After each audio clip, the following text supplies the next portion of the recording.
भीड़ भाड़ से अलग होकर जब भी कोई इंसान अपने साथ अकेले में समय बिताता है, तभी उसके दिमाग में नाना प्रकार की चिंताएं जन्म लेने लगती हैं। मनुष्य की प्रवृत्ति ही ऐसी है कि वो ज्यादातर समय नकारात्मक ही सोचता है। अपने लक्ष्य को कैसे प्राप्त किया जाए, ये सोचने की जगह है। वो ये सोचता है कि अगर लक्ष्य पूरा नहीं हुआ तो मैं क्या करूंगा, और इस प्रकार की नकारात्मक विचारधारा के कारण जीवन परांत डर डर कर जीता रहता है। अगर पूरी बुद्धिमानी और सजगता के साथ इस डर को समझाना जाए तो यही डर इंसान के पतन का कारण बनता है। ऐसा मनुष्य जो खुद पर संजय करता है, खुद पर संदेह करता है, भला वो कैसे सफल हो सकता है। लेकिन बुद्धिमानी से अगर इस डर का उपयोग किया जाए तो यही डर उसकी सबसे बड़ी ताकत बन सकता है। काश केवल एक बार उसने खुद पर विश्वास किया होता तो उसे मालूम होता है कि उसके डर में ही उसकी ताकत का रहस्य छुपा है। यह कहकर सन्यासी चुप हो गया और चुपचाप अपने कदमों पर ध्यान लगाते हुए जंगली घास पे से आगे बढ़ने लगा। संध्या का समय था। सन्यासी और एक लकड़हारा जंगल में से होकर गांव की तरफ निकल रहे थे। सन्यासी के ये शब्द लकड़हारे को कुछ समझ में नहीं आए। वो सोच रहा था कि डर में ताकत कैसे हो सकती है। डर तो आदमी को कमजोर बनाता है। अपने मन की उत्सुकता को जब वह काबू नहीं कर सका तो उसने सन्यासी से पूछा कि महात्माना, आप ये क्या कह रहे हैं कि डर में ताकत होती है? डर तो आदमी को कमजोर बनाता है, उसे तो अपना डर दूर करना चाहिए। करारा अपनी बात पूरी कर पाता उससे पहले ही उसे एक शेर की दहाड़ सुनाई दी। शेर की गर्जन सुनकर लकड़हारे का रोम रोम कांप गया। उसके कान खड़े हो गए। जंगल से आती एक एक आहट उसे साफ सुनाई दे रही थी। उसके कदम वहीं पर जम गए थे। वो भी नहीं पा रहा था। उसे पता था कि थोड़ी सी हरकत उसकी जान जोखिम में डाल सकती है। उसका दिल तो तेजी के साथ धड़क रहा था, लेकिन फिर भी वो अपनी सांसों पर काबू पाने का प्रयास कर रहा था। कुछ देर बाद जब खतरा टल गया तब सन्यासी ने कहना शुरू किया।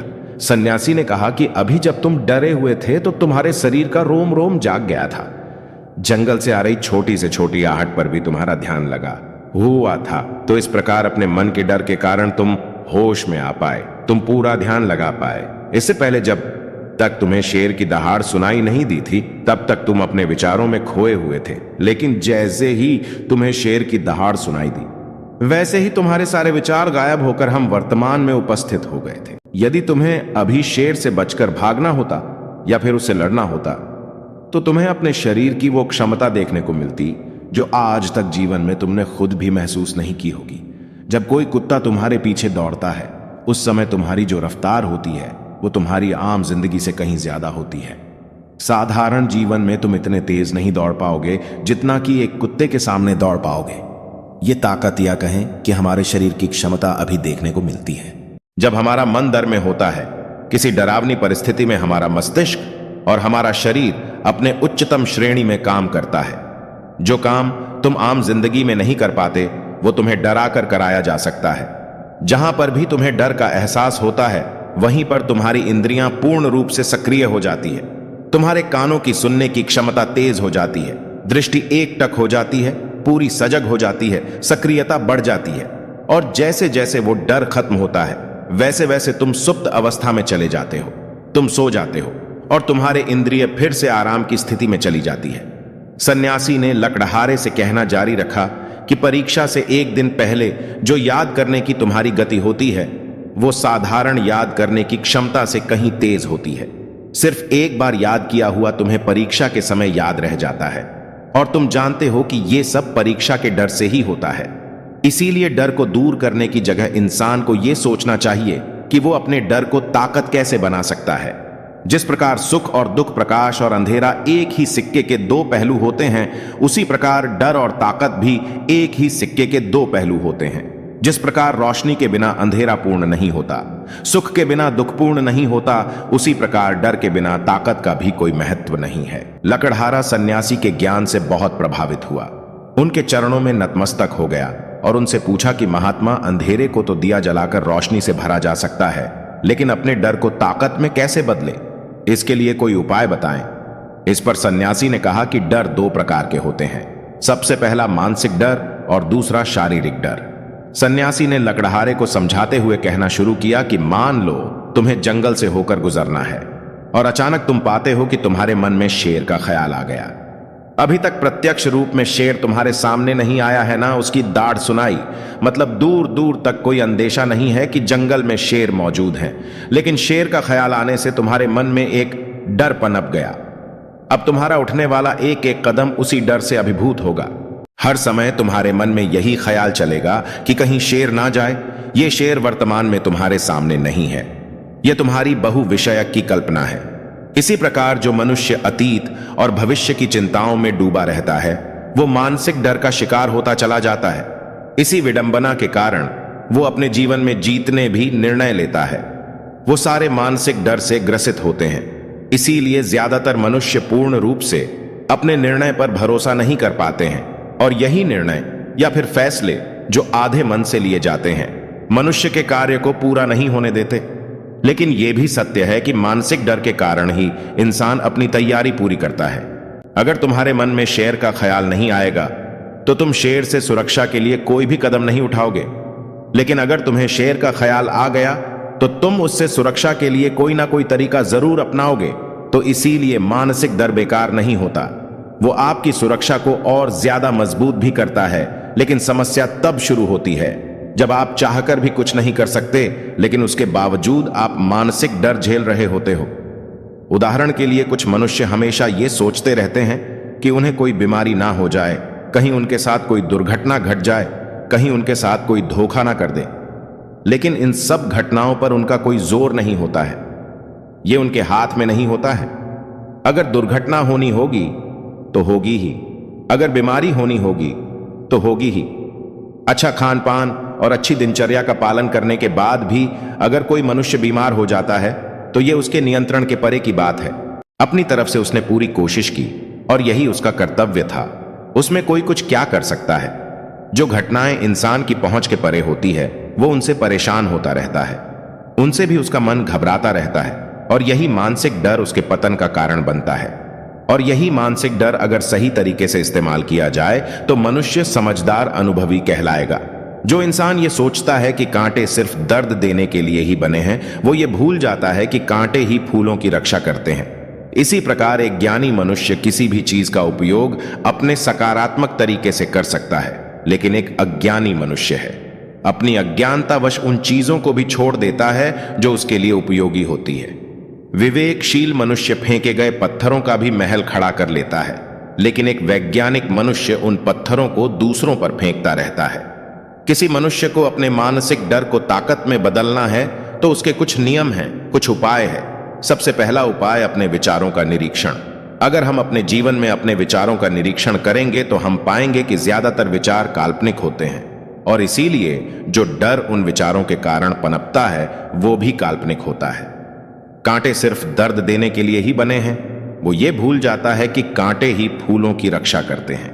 इसी प्रकार एक ज्ञानी मनुष्य किसी भी चीज का उपयोग अपने सकारात्मक तरीके से कर सकता है, लेकिन एक अज्ञानी मनुष्य है अपनी अज्ञानतावश उन चीजों को भी छोड़ देता है जो उसके लिए उपयोगी होती है। विवेकशील मनुष्य फेंके गए पत्थरों का भी महल खड़ा कर लेता है, लेकिन एक वैज्ञानिक मनुष्य उन पत्थरों को दूसरों पर फेंकता रहता है। किसी मनुष्य को अपने मानसिक डर को ताकत में बदलना है तो उसके कुछ नियम हैं, कुछ उपाय है। सबसे पहला उपाय अपने विचारों का निरीक्षण। अगर हम अपने जीवन में अपने विचारों का निरीक्षण करेंगे तो हम पाएंगे कि ज्यादातर विचार काल्पनिक होते हैं, और इसीलिए जो डर उन विचारों के कारण पनपता है वो भी काल्पनिक होता है। ज्यादा सोचने वाले लोगों को जब सोचने के लिए कुछ नहीं मिलता तो वो निरर्थक बातों के बारे में सोचने लगते हैं, और वो बेकार के विचार उसे तो परेशान करते ही हैं, साथ के साथ उसके परिजनों को, उसके सगे संबंधियों को भी परेशान करते हैं। इसीलिए ज्यादा सोचने वाले लोगों को यह समझना चाहिए कि मन में उठ रहे तमाम विचारों में से काम के विचार कौन से हैं और बेकार के विचार कौन से हैं। जो निरर्थक विचार हो उन्हें दूर करते जाओ, और जो सार्थक विचार हो उनको गहराई से सोचना शुरू करो। तभी तुम्हारी समस्याओं के, तुम्हारी उलझनों के उपाय निकलेंगे। मानसिक डर को दूर करने का दूसरा उपाय है उसका सामना करना। इसका मतलब यह नहीं है कि तुम शेर के सामने जाकर खड़े हो जाओ, बल्कि इसका मतलब यह है कि पूर्ण सुरक्षा के साथ तुम जंगल में जा रहे हो। यदि जंगल में जाना बहुत आवश्यक है तो तुम शेर के डर से अपने घर पर नहीं बैठ सकते हो। इसी प्रकार मनुष्य के जीवन में बहुत सारे डर होते हैं, जैसे कि परीक्षा का डर, लक्ष्य न पाने का डर, झूठ बोलने का डर, सच के पता लग जाने का डर, अपनों को खो देने का डर, दुर्घटना हो जाने का डर। लेकिन जैसे जैसे समय के साथ इन डरों का सामना किया जाता है, वैसे वैसे ये डर जीवन से दूर होते चले जाते हैं। अगर तुम इनसे बचने का प्रयास करते हो तो ये जीवन भर तुम्हें सताते रहेंगे। ये तभी दूर हो सकते हैं जब तुम इनका सामना करो। कुछ लोगों को तो दूसरों के सामने खुलकर बात करने में भी डर लगता है। ऐसे लोगों को अनजान लोगों से बात करनी चाहिए। जितना ही वो लोगों से बात करेंगे, उतना ही उनके मन का डर दूर होता जाएगा। मानसिक डर को ताकत में बदलने का तीसरा उपाय है अपने डर को स्वीकार करना। बहुत से लोग अपने जीवन में अपने डर को स्वीकार ही नहीं कर पाते। अगर आप उनसे पूछेंगे कि उन्हें किस चीज से डर लगता है, तो वह साफ इनकार कर देंगे कि उन्हें किसी चीज से कोई डर नहीं लगता। लेकिन दूसरों की नजरों में ऊंचा उठने के लिए यह झूठ उन्हें बहुत महंगा पड़ता है। अगर वो अपने डर को स्वीकार करना नहीं सीखेंगे, तो वो जीवन पर्यंत उस डर से मुक्त नहीं हो पाएंगे। इसीलिए समझदारी इसी में है कि अपने डर को स्वीकार कर लिया जाए। अगर आपको किसी चीज से डर लगता है, तो किसी से शर्माने की या झिझकने की जरूरत नहीं है। हर मनुष्य को, हर इंसान को किसी ना किसी चीज से डर लगता ही है। और आप पाएंगे कि जैसे ही आप अपने डर को स्वीकार करते हैं, वैसे ही आपका डर खत्म होना शुरू हो जाता है। और जितना ही आप अपने डर को छुपाने की कोशिश करेंगे, आपका डर उतना ही मजबूत होता चला जाता है। ये सारे तरीके तुम्हारे मानसिक डर को दूर कर सकते हैं। लेकिन डर को दूर करने के लिए तुम्हें दूसरे तरीके अपनाने होंगे। सबसे पहले यह समझो कि शारीरिक डर कौन सा होता है। मान लो तुम किसी जंगल से गुजर रहे हो और अचानक तुम्हारे सामने शेर आ जाता है। तुमने पहले नहीं सोचा था कि शेर तुम्हारे सामने आ सकता है, लेकिन जब वो तुम्हारे सामने आता है तो तुम्हारी सारी शारीरिक गतिविधि या शिथिल हो जाती है। तुम्हारी सांसें अटक जाती हैं, मस्तिष्क काम करना बंद कर देता है और तुम्हारा दिल तेजी के साथ धड़कने लगता है। तो इसीलिए जब बिन सोची बात हमारे साथ घटित होती है, तो हमारा शरीर उस डर को महसूस कर पाता है और वही शारीरिक डर कहलाता है। ऐसे समय में शारीरिक डर को दूर करने के कुछ उपाय हैं, कुछ तरीके हैं। सबसे पहला उपाय तो यही है कि अपने ऊपर संयम रखें। जब किसी मनुष्य के साथ बिन सोची बात घटती है, तो सबसे पहले उसका संयम टूट जाता है और संयम टूटने के साथ उसका मस्तिष्क काम करना बंद कर देता है और इसी वजह से सोचने और समझने की प्रक्रिया भी रुक जाती है, क्योंकि हमारा शरीर उसी प्रकार कार्य करेगा। इस प्रकार हमारा मस्तिष्क उसे निर्देश देगा। अगर मस्तिष्क की सोचने समझने की शक्ति खत्म हो गई, तो हमारा शरीर भी शिथिल हो जाता है। तो इसीलिए अगर कठिन समय में मनुष्य अपने ऊपर संयम रखता है, तो उसका मस्तिष्क सही तरीके से काम करता है और वो सही निर्णय लेकर उस परिस्थिति से तत्काल बाहर आ सकता है। यहां पर दूसरा उपाय समझने का यह है कि जीवन में कुछ भी घटित हो सकता है।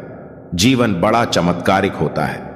वो हमारी सोच के अनुरूप नहीं चलता, बल्कि उसमें कुछ भी हो सकता है और जीवन की खूबसूरती होती है। अगर आपको आज ही पता चल जाए कि आने वाले 10 साल तक अब क्या कर पाएंगे, तो आपकी जीवन में से रुचि खत्म हो जाएगी। लेकिन अगर जीवन एक रहस्यमयी किताब की तरह बना रहेगा, तो आप अपने जीवन से कभी नहीं थकेंगे। आपका जीवन आपको आश्चर्यचकित करता रहेगा। दोस्तों, मुझे उम्मीद है कि आपको यह कहानी पसंद आएगी और कुछ अच्छा सीखने को मिलेगा। वीडियो अगर पसंद आया तो वीडियो को लाइक और चैनल को सब्सक्राइब करें और अपने दोस्तों के साथ शेयर करें। धन्यवाद।